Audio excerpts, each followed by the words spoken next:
Assalamualaikum warahmatullahi wabarakatuh. Perkenalkan, nama saya Ahmad Lutfi Maulana dari kelas CMK 17A dengan NIM 1785201000101. Di sini saya akan membuat video tentang tugas dari Bu Puji tentang mata kuliah renang 1, yaitu mengenai pengenalan air terhadap siswa yang sedang belajar renang. Baik, di sini saya akan menjelaskan bagaimana cara pengenalan air. Pengenalan air dibutuhkan oleh siswa yang belum pernah sama sekali belajar berenang, karena kemungkinan siswa ada yang masih takut masuk ke dalam kolam renang. Untuk itu, guru hendaknya memahami benar-benar bentuk pengenalan air. Pengenalan air adalah suatu bentuk latihan dasar sebelum siswa diajarkan gaya renang. Tujuan pembelajaran pengenalan air adalah untuk membentuk sikap, kemampuan, dan keterampilan mengambang atau mengapung dan meluncur pada permukaan air. Melalui kemampuan mengapung dan meluncur akan mempermudah siswa melakukan bentuk gerakan yang akan dipelajari. Secara khusus bagi siswa yang belum bisa berenang, pembelajaran pengenalan air bertujuan untuk yang pertama, yaitu agar mengetahui dan dapat merasakan adanya perbedaan bergerak di darat dengan di dalam air. Yang kedua, yaitu agar siswa dapat mengetahui dan merasakan bahwa adanya pengaruh air terhadap gerakan yang dilakukan. Ketiga, yaitu agar siswa dapat mengetahui dan merasakan adanya pengaruh dan rangsangan terhadap pernapasan. Kemudian yang keempat, agar siswa dapat mengetahui dan merasakan bagaimana pengaruh air terhadap keseimbangan tubuh dan gerak. Kemudian memupuk rasa keberanian siswa, menghilangkan rasa takut terhadap air, dan memupuk rasa percaya diri. Kemudian memberikan motivasi kepada siswa yang makin lama makin senang terhadap pembelajaran di dalam air.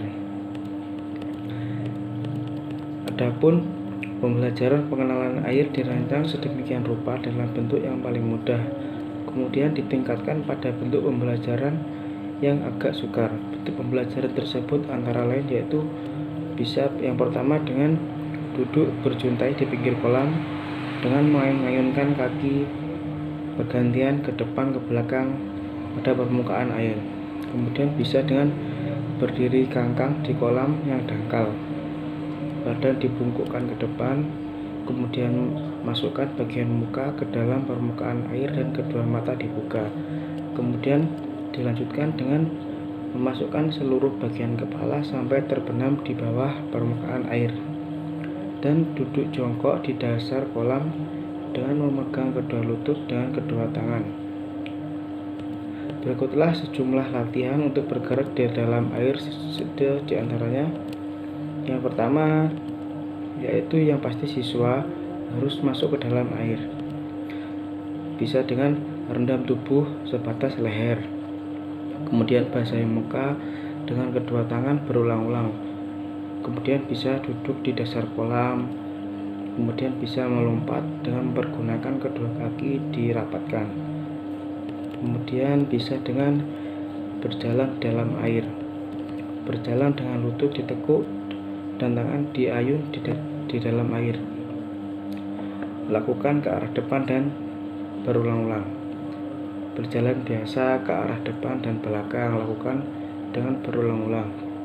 Kemudian bernapas. Bagi siswa yang belum bisa berenang, untuk mengambil udara pernapasan di atas permukaan air, kemudian masuk ke dalam air dan membuang udara pernapasan atau sisa-sisa pembakaran melalui mulut dan hidung di bawah permukaan memang tidak mudah. Namun bila siswa diberikan latihan-latihan secara teratur dalam tempo yang relatif tidak lama, hal ini mudah untuk dikuasai dengan baik. Sejumlah bentuk latihan pernapasan yang bisa dilakukan dalam air yaitu sebagai berikut. Sebelum masuk air, cobalah terlebih dahulu di darat dengan melatih irama mengambil udara pernapasan melalui mulut dan mengeluarkan sisa pembakaran melalui hidung dan mulut sampai irama pengambilan dan mengeluarkan udara pernapasan dapat bekerja secara otomatis. Kemudian setelah itu baru dicobakan ke kolam dangkal dengan posisi mulut berada di atas permukaan air. Hirup udara pernapasan dan masukkan kepala ke dalam air, keluarkan udara pernapasan di dalam air melalui hidung dan mulut. Baru muncul kembali ke permukaan air sampai mulut berada di atas permukaan air, dan kerjakan berulang-ulang lagi. Kemudian bisa kita dengan cara mengapung. Ya, posisi terapung sebenarnya tidak hanya dilakukan dalam satu sikap saja, tetapi banyak posisi yang bisa dilakukan agar tubuh tetap mengapung di atas permukaan air. Sikap ini tiada lain adalah merupakan perpindahan pusat titik berat dan pusat titik apung baik di darat maupun di udara. Seseorang dapat membalik atau memutar dan menggunakan pusat titik berat. Baik, yang selanjutnya bisa dengan cara meluncur. Setelah menguasai cara pengambilan napas, dapat dilakukan dengan latihan meluncur. Latihan ini sangat diperlukan karena sangat bermanfaat untuk melatih keseimbangan tubuh di dalam air.